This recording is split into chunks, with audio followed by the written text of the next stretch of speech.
Hey everybody, Rochelle Plumstead here, Remax East Coast Elite. Thanks for joining me for this week's Movin Up Minute. I threw out there on social media that I needed some questions.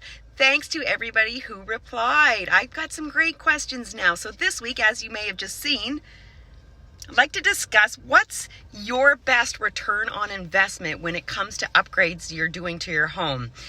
Always it's going to be kitchens and bathrooms, but I want you to be cautious with that. I want you to ask yourself why.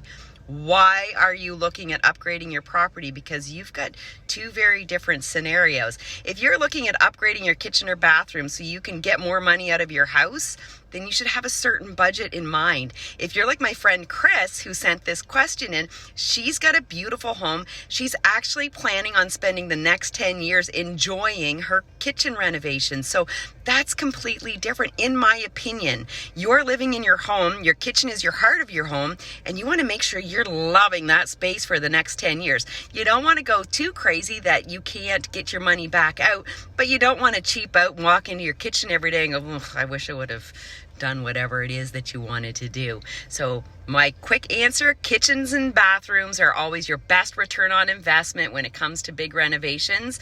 Other small ones, just pop me a message and I'd be happy to help you out. Thanks a lot, Chris. There's a Tim card coming your way. Thank you everybody for tuning in. Have a great weekend. We'll see y'all next week. And if you're moving up, moving over, moving out, got questions, I've got answers. Bye for now.